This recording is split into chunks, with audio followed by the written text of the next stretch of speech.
In this video, I'm going to answer some questions that have been asked to me through YouTube by a 16-year-old high school student who has a strong interest in philosophy. And these questions are not unique. I actually get a number of questions along these lines coming in, I would say, weekly or monthly. So I think it might be particularly useful for me to answer them. Some of these have been addressed a little bit in some of the other videos that I have created over there, so I'll put links to those as well. But here is the set of questions, and actually I'll just read the comment more or less verbatim. I'm a 16-year-old high school student, and I haven't really found my passion in anything except philosophy and maybe art. I was wondering what your opinions were on trying to major in philosophy after I leave high school. I know the general consensus is that a degree in philosophy is kind of worthless, and I don't come from a particularly wealthy family, but lately I've been thinking about exploring philosophy and maybe even becoming a philosophy professor. We don't really have any philosophy classes at my school, but I feel like I'm at least a little ahead of the curve with my age group on philosophical ideals. I've learned at least a bit of stuff on my own with the help of the internet and such. I suppose it would be a bit biased to ask someone who enjoys philosophy if I should pursue it, but I feel like people don't really take the time to try and comprehend philosophy, so they really wouldn't know in the first place. So this is actually a great set of questions and observations, and I think that there's a lot to say in response to that. So I isolated out three questions that I want to address in terms of thinking in terms not necessarily of giving advice, but at least of giving some sort of understanding of what's involved. So should a person major in philosophy if they're really interested in philosophy? That's question number one. Question number two that's really important to take up: is a philosophy degree kinda or actually worthless? And the third thing is, well, what would it take to become a philosophy professor, and is that a viable plan for one's life? So these are all great questions, but before I go into them, I want to address a few other things that are coming up in here that I think are actually really worth considering. So who is the better person to ask these sorts of questions to, right? Does it make sense to ask somebody outside of the world of philosophy, or does it make more sense to ask somebody who's, so to speak, in the business? Does it introduce a kind of bias? Now, I would say that ideally, philosophy should be the one place where you're not going to encounter as much bias as in other places. But I also know from having worked in the field for such a long time, and having been a student and also been a professor, and then moved out of that into what it is that I do today, which is wear a lot of different hats, connected with doing public and practical philosophy. I would say that philosophers and people interested in philosophy often exhibit a lot of bias as well, and it's quite understandable. As a matter of fact, Aristotle even talks about this when he's talking about people getting mad when you make fun of something that they're interested in. He brings up philosophy as an example of that. But he says that the people who get most mad are the people who are a bit insecure because they don't really feel that they know the subject. So that's an interesting thing. You find that in his rhetoric, if you want to look at that. It's a rhetoric book too. Now, there is something really beneficial to getting an insider perspective on whether it's worthwhile to engage in it. And I'm actually going to say that it's really a great idea to do some of these things, and probably not a great idea to shoot for some of the other ones. I think I can bring a sort of objectivity to this about the nature of the profession when it comes to at least teaching philosophy. And so despite the fact that I would love to see more room for philosophy professors, I'm not going to tell you that it's actually a great career path at this point in time for somebody to set out on. Now that's very different than whether you should major in philosophy or whether you should go on to do philosophy in graduate school, or whether a philosophy degree is worthwhile or worthless. These are all separate questions. And I'm very, positive on some and rather negative on the others. So I think you can ask somebody who really does appreciate philosophy. Obviously, I wouldn't be doing the kind of work that I do if I didn't have a great appreciation for philosophy. I would have gotten out of this business a long time ago. You can ask somebody in a position like that and get some pretty straight answers, which is what I hope I'm providing you with here. Does that mean that that's going to be the case? Can doesn't translate into will, or will in most cases, or anything like that. So you might get some bad answers from other people. And I think this is really a major, significant issue, because there's a lot of young, bright, interested students who I think are getting bad advice from people in academia about whether they should go on and pursue advanced degrees in academia. And I think some of that is, in fact, self-serving on the part of those, or at least, not well-informed on the part of those academicians. So the other thing that I wanted to talk about was, before going into these three questions, was whether you can, so to speak, get ahead of the curve in terms of learning philosophy on your own, even though you don't have philosophy classes in your high school. Now, if you don't have philosophy classes in your high school, you're actually not unusual. Most places don't. The exceptions would be, for the most part, religious schools, where often you can take it as a religion elective, and it may be good or it may be terrible. As a matter of fact, when I went to high school, I took a philosophy class that I thought was terrible, and then I ended up having a religion class that wound up turning into a philosophy class that I thought was wonderful. And there's a whole story there that I've talked about in other places. If you're in a public school and they actually have the money to do it, so it's mostly the rich schools that do this, then philosophy sometimes gets taught as a social studies elective, and that's nice for the students that can afford it, but I don't think that's the case in most schools here in the U.S., which is rather unfortunate. That's not the case in other places, but we just don't value that in our curriculum, even though we give a lot of lip service to things like ethics and critical thinking. We don't bring in the people who are actually experts in that to teach these sorts of things. Now, can you study philosophy on your own? You definitely can. And as a matter of fact, you may, depending on your study skills and the resources that you use, you might actually do better studying on your own than taking some philosophy classes with certain academic professors.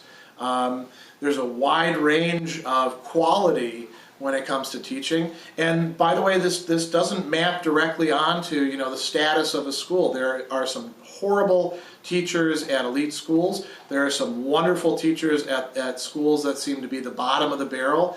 And talent and enterprise and willingness to work with students seems to be more or less distributed across the board. It's very difficult to predict. Every school that you read literature on tells you that they're doing a wonderful job.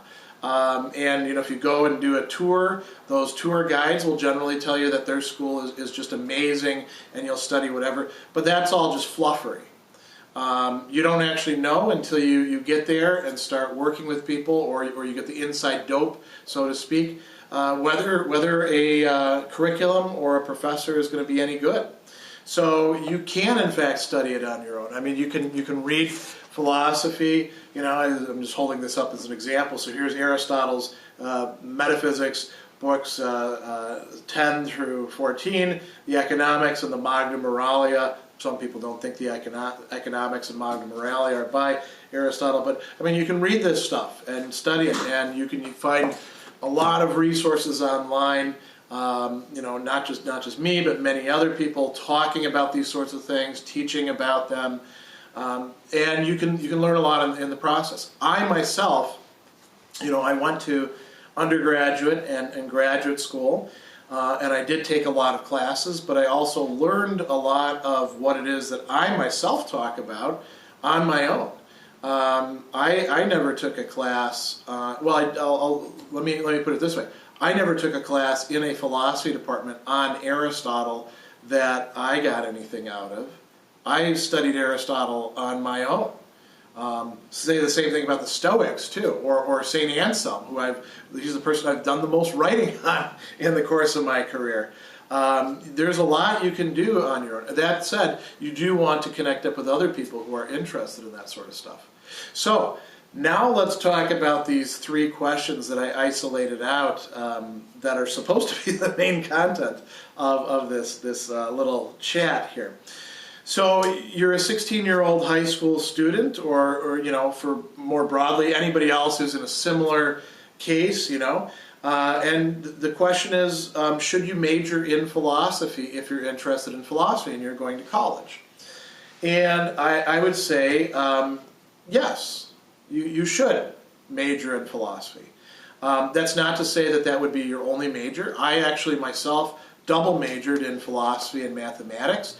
And I had to decide after I graduated whether I was going to go on and do, graduate work in philosophy or in mathematics, or just, work on studying for the actuarial exams. That was another career path, or perhaps do some other things instead.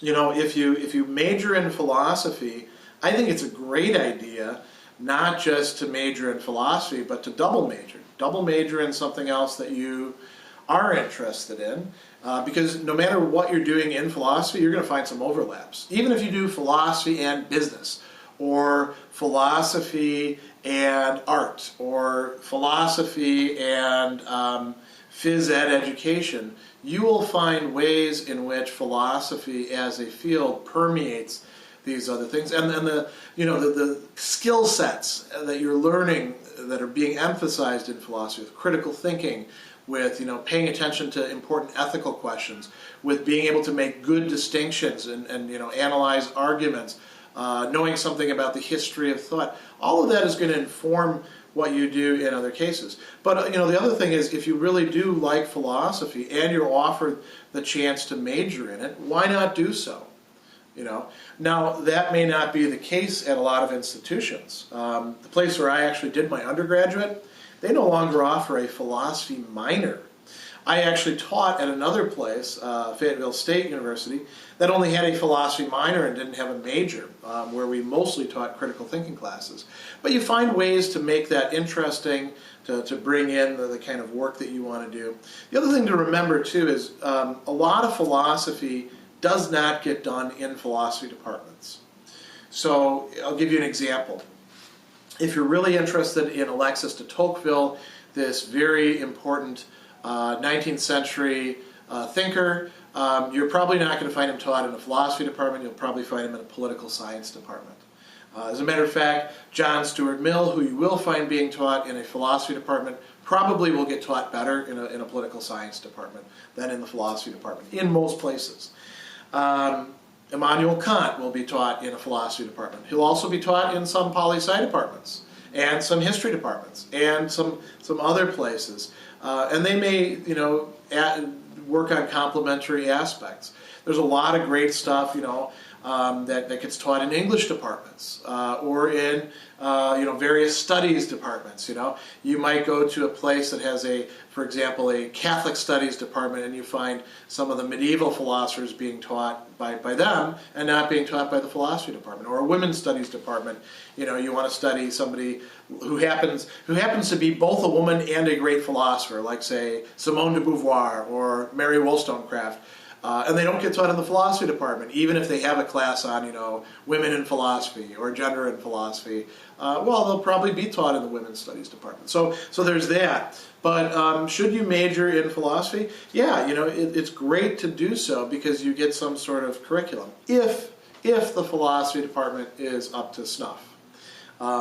There's a lot of places where I suppose, if it was my kid asking me, hey, should I go here, I would look at the department and I might say, I don't think you're going to get that much out of studying with these people. But you have to evaluate that on a case-by-case basis. You have to see what the people are interested in. This is one of the places, too, where I would suggest that if you're considering different schools and you're considering majoring in philosophy, this would also go for any other major, you want to actually get to meet some of the people who are going to be doing that teaching. You want to get to observe a class while you're doing a visit to that campus. So, if you have the possibility of doing that, definitely make that happen. Now, the next question, is a philosophy degree worthless? This is actually a great question to ask. I think a lot of people get very upset when you even suggest this to them, but that's because they're actually afraid that the degree that they are trying to hawk to you is in fact worthless. A philosophy degree is definitely not worthless, and we'll put it in a number of different ways. I mean, you can say that anything that you really want to study is worth studying, right?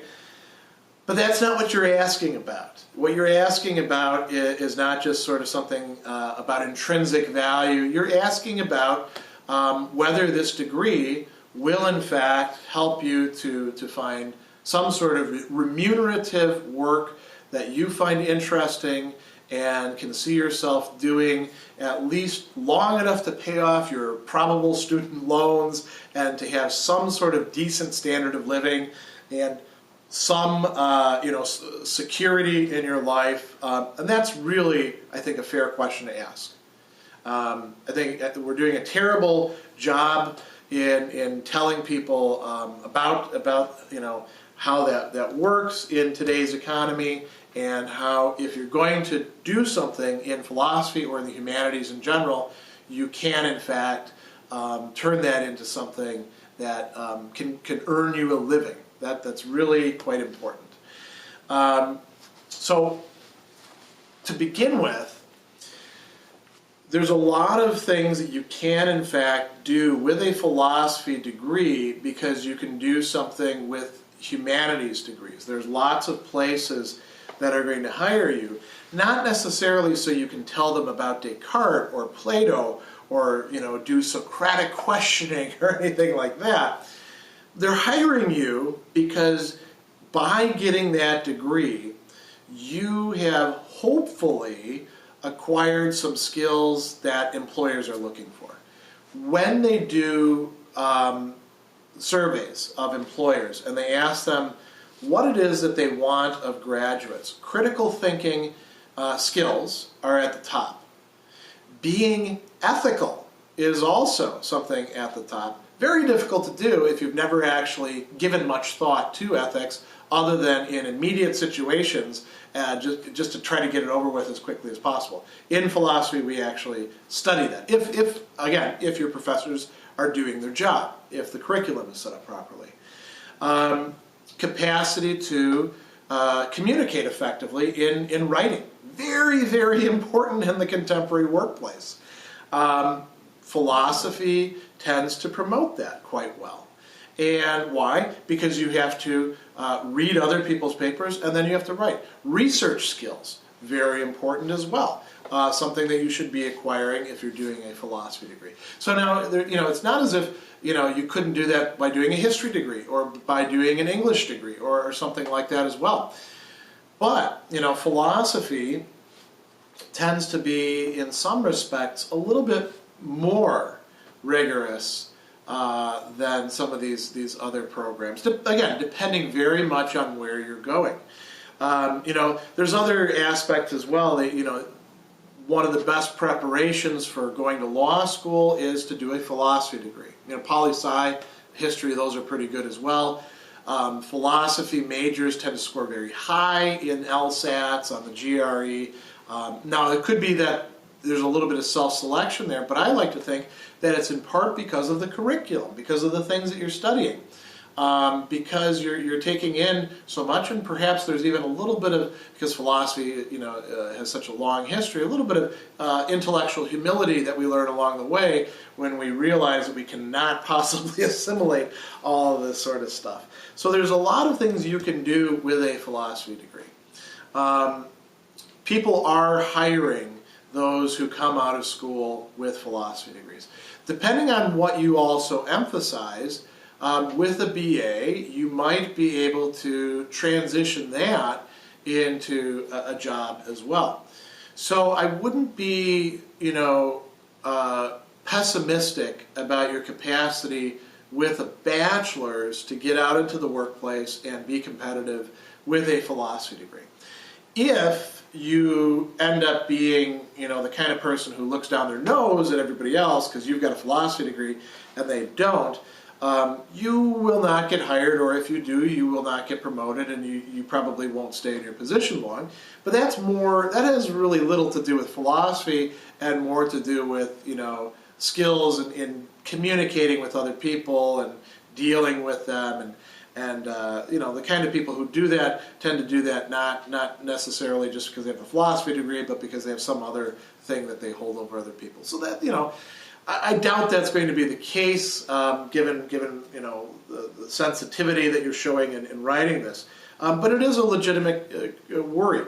And the last thing I'll say along these lines is I think it's also quite legitimate for parents in hearing from their son or daughter, hey, I want to major in philosophy, particularly if they don't have a lot of background in this sort of thing, or they've met some people who were, philosophy professors and were jerks, or majored in philosophy and then were unemployed later on.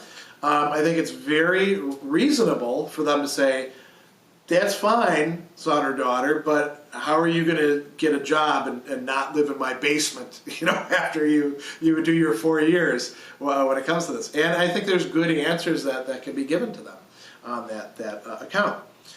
So I think that's enough about the second question. Let me answer the third question now. This is where you're probably not going to be so happy to hear what I have to say. Should you aim at being a philosophy professor?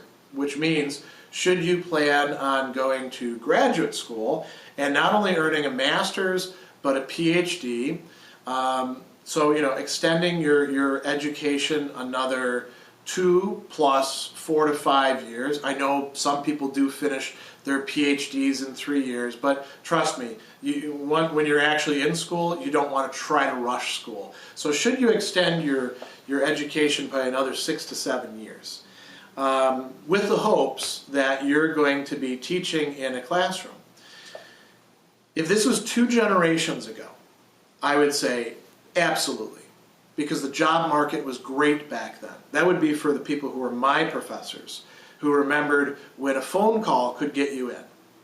By the time that I was going on the job market in the early 2000s, and I knew a lot of people who were already going on the market in the late 90s, because we would chat with each other, the job market was pretty bad. It got much, much worse as the 2000s went on. So, we were going from maybe there's 100 people applying for the position that you're applying for, some of whom are professors who already have jobs and are trying to trade up, some of whom have gone to much better schools, so they look better on paper than you, some of whom have letters of recommendation from big names in the profession. We went from that to now there's 500 applicants for the job that you're looking for, and many of them are on the circuit looking for jobs for years and years. Many of them with degrees from elite institutions.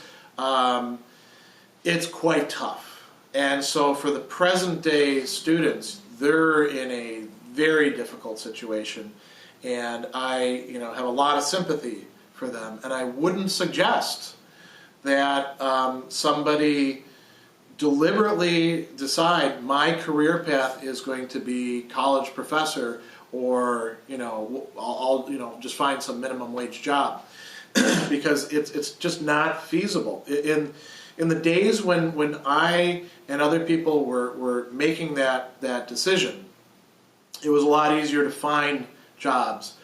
People weren't spending as great a proportion of their income in general on housing and on health care.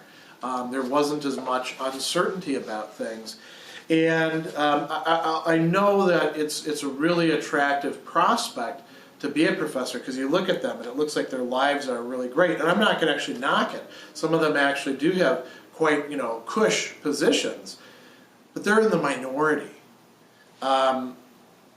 the people at the research institutions, they're teaching 1 to 2 classes per semester, some of them teaching 1 class a year. And they're getting paid, and they're doing research, and they're publishing, and probably their school is paying for them to go to conferences and stuff like that. Most of the people in 4-year teaching colleges or in not so well funded, bigger state schools are teaching 4 classes each semester. They're doing a lot of committee work. They're getting paid maybe to go to 1 conference per year if there's still any funding left for that. Many of them go for years without seeing any pay increases, and they may be hired at fairly unfortunate rates to begin with. And then there's this whole pool of people who are adjuncting. And adjuncting is great if you don't need to do it. If you're a person who can make it without having to adjunct, and you want to teach a class here or there, that's wonderful, right? If you have to do it as a way of earning a living, it's pretty hard, and I wouldn't wish it on anybody. It takes a real toll on not only your body and your mind, but also your emotional life, your relationships. It sets you behind as far as being able to pay off student loans, establish a stable lifestyle. I've known other people too who have gone from temporary position, full-time position to another one, and this sounds like really very boring adult stuff, but you're unable to actually save any money by doing that because you have to move and relocate every 2 years. So becoming a philosophy professor, should you go into that? That's really quite tough right now. And I would say that doesn't mean that you shouldn't go necessarily to graduate school, but you should plan on doing something else. Maybe you're going to work in a library. Maybe you're going to, do something else with philosophy, and you're going to find some way to get some corporate clients to hire you to do some consulting with them on ethics. Maybe you're going to be the ethicist for a hospital. There's a lot of more practical stuff other than just being in a teaching position that if you're going to go to graduate school, I think it's very important to consider. Now, the other thing that I want to say to bring this to a close, you don't have to worry about that question about going to graduate school and becoming a professor when you're thinking about, should I major as an undergraduate in philosophy? You see, those are 2 separate things. I understand that, if you're coming from a background where you don't know a lot of people who did major in philosophy. I came from a similar background. I didn't know a hell of a lot of people in my family who actually went to college until later on in my generation. It makes sense that you would think that, well, you're going to go BA, MA, PhD, and then teach. But there's plenty of opportunities to get your BA and then do something and keep on studying, keep on doing things on the side. We have this great, internet with all these resources, and those resources aren't just for carrying on study by yourself. There are meetup groups. You can find people who want to do philosophy and want to talk about it. Some of them more serious, some of them less serious, but all over the world. You can be part of an intellectual community in ways that just were not possible, 15 years ago when I was, newly minted as a PhD. So I think there's, this issue of should you major in philosophy. You should consider that totally independent about this notion about like becoming a professor later on. So hope that's helpful not only for the student who's asking me this question, but for other people who are in similar circumstances. And for those of you who aren't, hope this was interesting for you. And those are my thoughts on the subject. I'm sure other people have plenty of other perspectives. You can put those in the comments if you want to. We'll see what people have to say.